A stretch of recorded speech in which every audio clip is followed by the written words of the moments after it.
Good day, reading scholars. I have for us today two things that we're going to need for the next probably good 4 or 5 weeks of lessons for reading. You will need the One and Only Ivan book and the One and Only Ivan packet.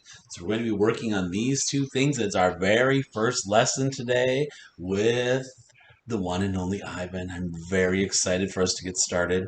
So I'll be on here each day, right, with a video, reading a chunk of our story aloud and asking you a few questions, discussing, right, in the video some things with you. And then there'll be some things for you to work on in the packet. So you're going to want these two things with you each day as you get seated and ready to work on your reading assignment.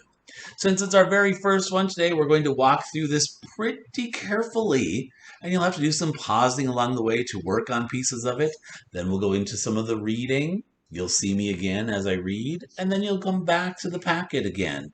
And then you'll have to submit work when you're finished. All right, let's get started.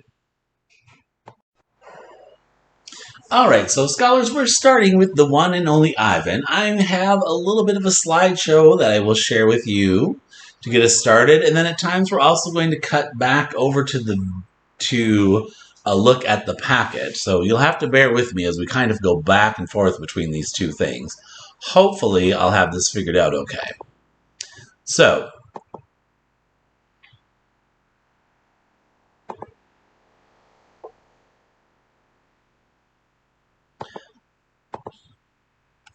we will start most days with what's called a quick write. It's a good thing to work on as you kind of get settled and thinking about reading class and kind of get yourself kind of in the mindset of working in reading and working with our book.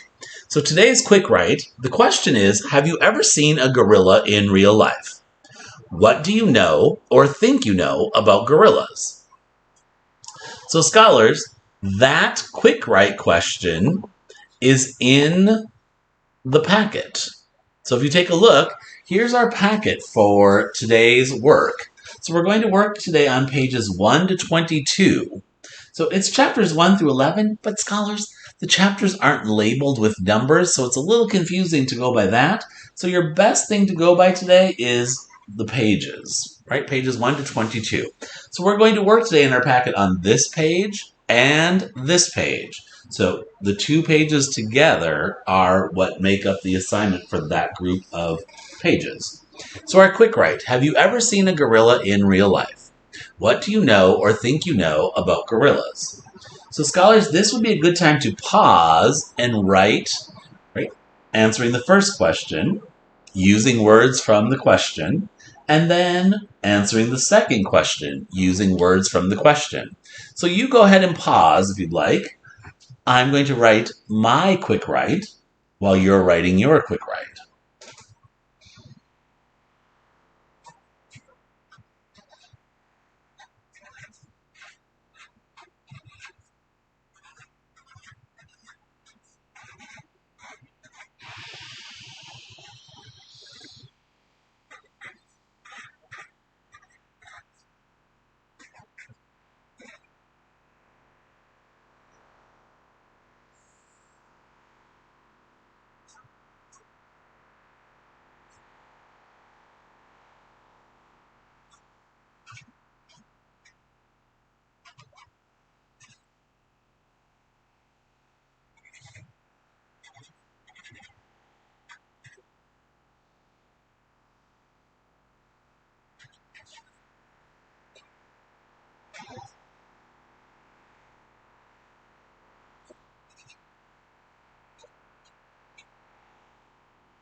So what I wrote, scholars, I answered both questions, right?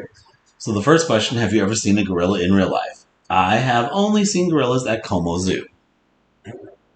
That's the only time I've seen a real live gorilla. Second question, what do you know or think you know about gorillas? I know gorillas are mammals, that they are strong, and that they feel emotions, right? Now, if you don't really know anything about gorillas, that would be okay to say, right? I don't really know anything about gorillas, or I think gorillas might, blah, blah, blah. But you want to make sure you're answering both of those questions. All right?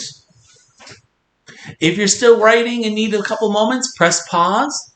Otherwise, we're going to be moving on in our lesson.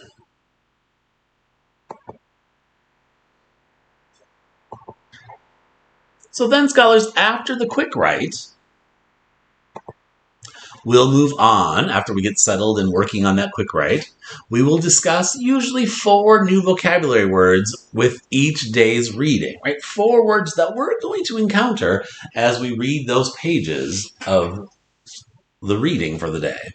So today's 4 words are majestic, unkempt, domain, and ponder.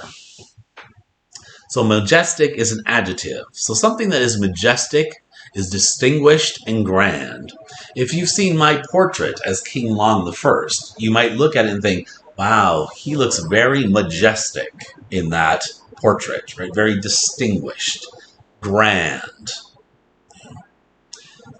If you're unkempt, that's also an adjective, means untidy, messy.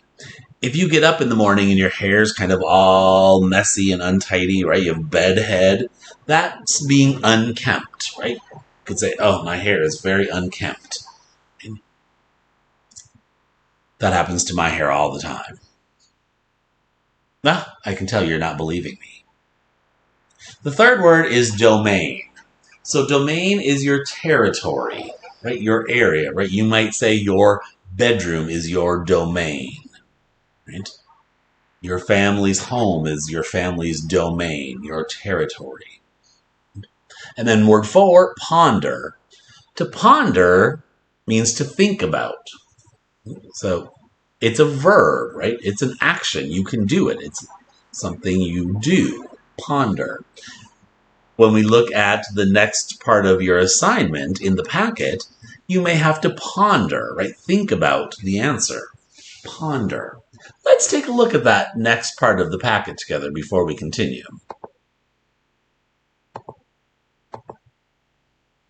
So now, scholars, taking a look at that, there's the 4 vocabulary words again, and the definitions of them.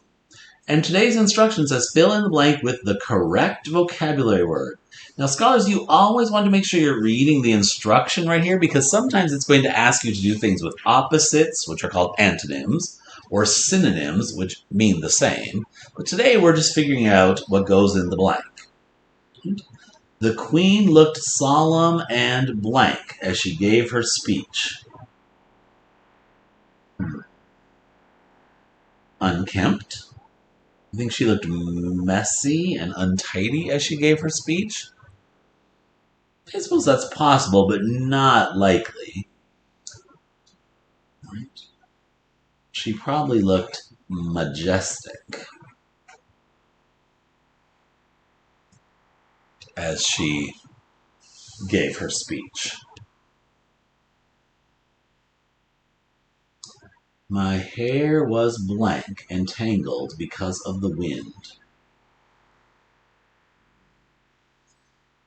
Your hair wouldn't be your domain. Right? It is your hair, but it's not your territory. The hair was unkempt.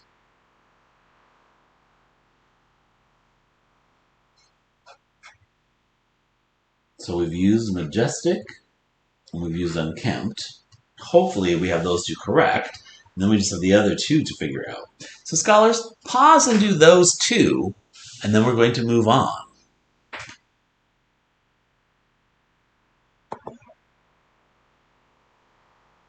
So after the vocabulary, we're going to go to the reading for the day. And you'll notice, scholars, that today it says I'm going to read pages 1 through 14, and then you are going to read 15 to 22 either silently or aloud to someone in your family, a pet, a sibling, a grandparent. My preference would be that you read it aloud to someone so that they can help you if you're having trouble understanding a part. So it's a lot to understand in The One and Only Ivan. So it's not just about reading the words, but understanding what it is that you're reading.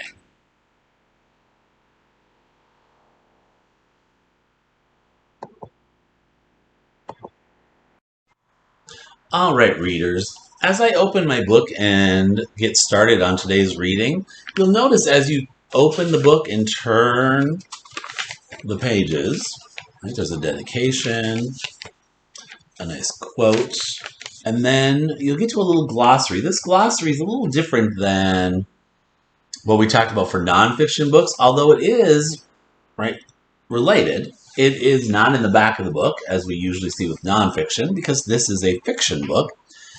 But it is a list of words that are important. They're words that actually are guerrilla words, right? What Ivan means by some of these things. So you may want to take a few minutes with your family and read through these glossary, these vocabulary words, right? Especially ask your family what a meatball is, because that's kind of funny. Not a meatball, a meatball. But I'm going to, for now, turn the page. This is page 1 of our book. It just does not have a page number. So it starts with our first chapter, Hello. Hello. I am Ivan. I am a gorilla. It's not as easy as it looks. Names. People call me the Freeway Gorilla, the ape at Exit 8, the one and only Ivan, Mighty Silverback. The names are mine, but they're not me. I am Ivan, just Ivan, only Ivan. Humans waste words. They toss them like banana peels and leave them to rot. Everyone knows the peels are the best part. I suppose you think gorillas can't understand you. Of course, you also probably think we can't walk upright. Try knuckle walking for an hour. You tell me, which way is more fun? Patience. I've learned to understand human words over the years, but understanding human speech is not the same as understanding humans. Humans speak too much. They chatter like chimps, crowding the world with their noise, even when they have nothing to say. It took me some time to recognize all those human sounds, to weave words into things. But I was patient. Patient is a useful way to be when you're an ape. Gorillas are as patient as stones. Humans, not so much. Scholars, before we turn the page, did you catch the simile? Gorillas are as patient as stones. So it's saying, right, they can wait a long time, like a stone waits a long time. So gorillas are really good at waiting. How I look. I used to be a wild gorilla, and I still look the part. I have a gorilla's shy gaze, a gorilla's sly smile. I wear a snowy saddle of fur, the uniform of the silverback. When the sun warms my back, I cast a gorilla's majestic shadow. Majestic. Remember, distinguished, grand. In my size, humans see a test of themselves. They hear fighting words on the wind, when all I'm thinking is how the late day sun reminds me of a ripe nectarine. I'm mightier than any human, 400 pounds of pure power. My body looks made for battle. My arms, outstretched, span taller than the tallest human. So he's saying, scholars, when he stretches his arms out like this, that his arm stretch is longer than how tall any human is. My family tree spreads wide as well. I am a great ape, and you are a great ape, and so are chimpanzees, and orangutans, and bonobos. All of us distant and distrustful cousins. I know this is troubling. I, too, find it hard to believe there is a connection across time and space, linking me to a race of ill-mannered clowns. Chimps. There's no excuse for them. So he doesn't think very highly of chimps, does he? I'm on page 6. The Exit 8 Big Top Mall and Video Arcade. I live in a human habitat called the Exit 8 Big Top Mall and Video Arcade. We are conveniently located off I-95 with shows at 2, 4, and 7, 365 days a year. Mac says that when he answers the trilling telephone. Mac works here at the mall. He is the boss. I work here too. I am the gorilla. At the Big Top Mall, a creaky music carousel spins all day, and monkeys and parrots live amid the merchants. In the middle of the mall is a ring with benches where humans can sit on their rumps while they eat soft pretzels.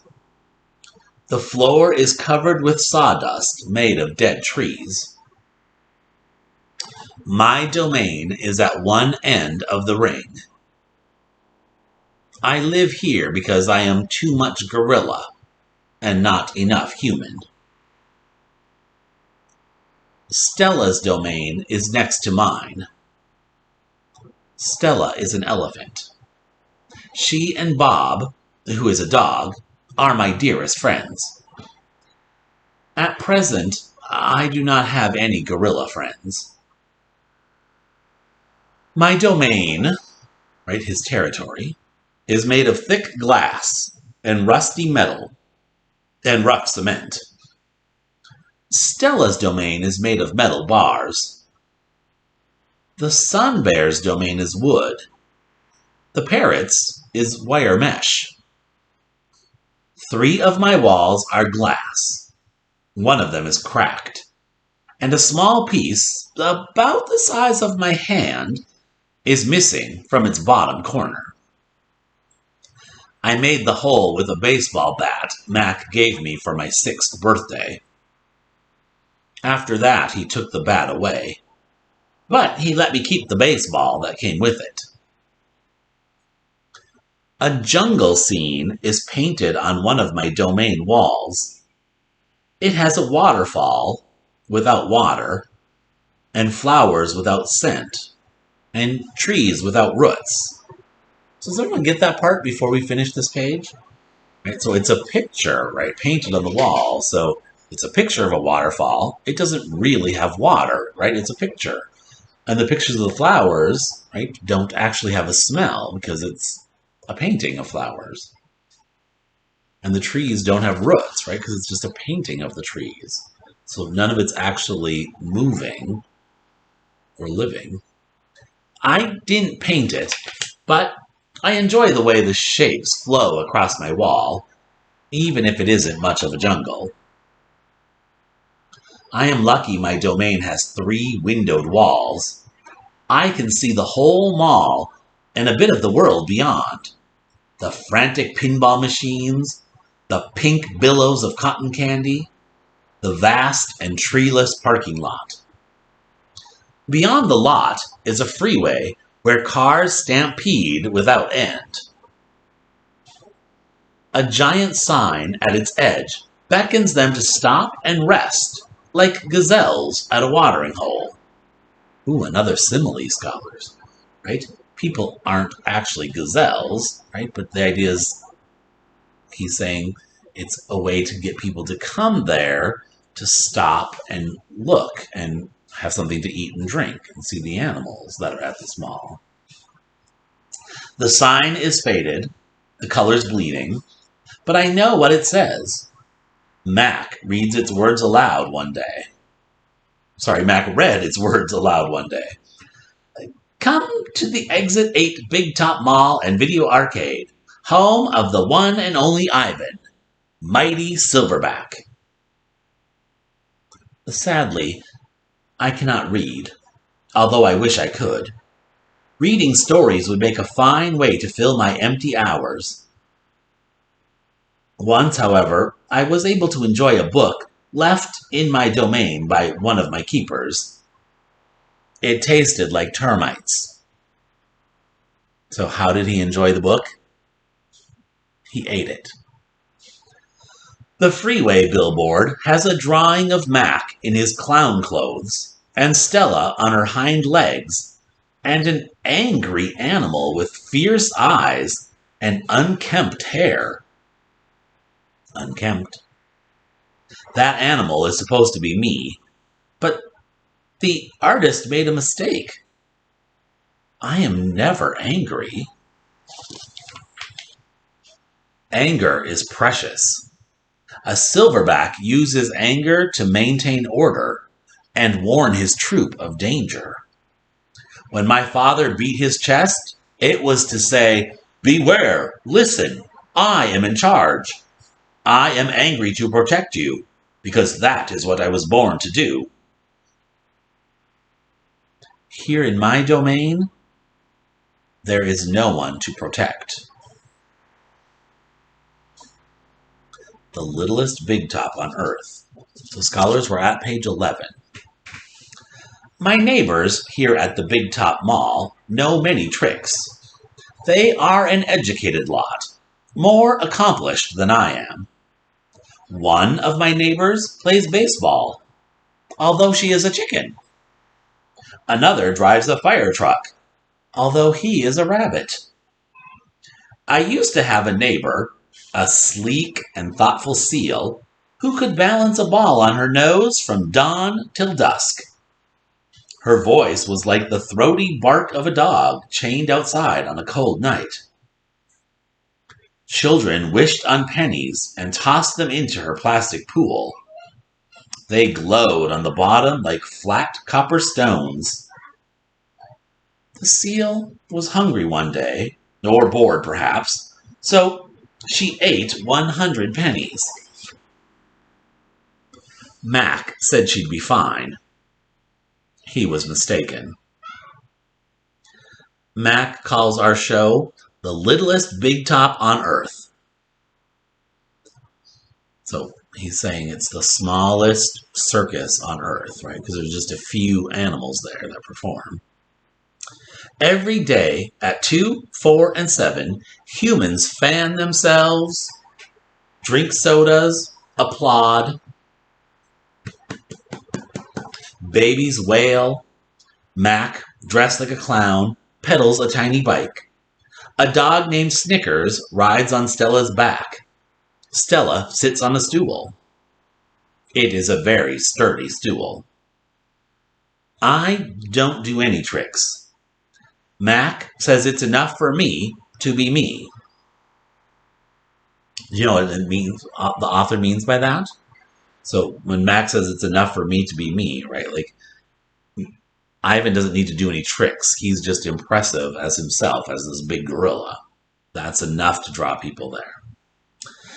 Stella told me that some circuses move from town to town. They have humans who dangle on ropes, twining from the tops of tents. They have grumbling lions with gleaming teeth and a snaking line of elephants, each clutching the limp tail in front of her. The elephants look far off into the distance, so they won't see the humans who want to see them. Our circus doesn't migrate. We sit where we are, like an old beast too tired to push on. After our show, humans forage through the stores. A store is where humans buy things they need to survive.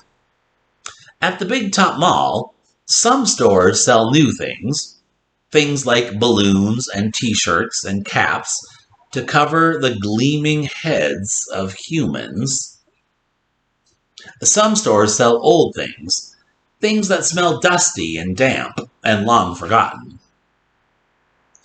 All day, I watch humans scurry from store to store. They pass their green paper. Can you think what their green paper is? Money. Dry as old leaves and smelling of 1,000 hands, back and forth and back again.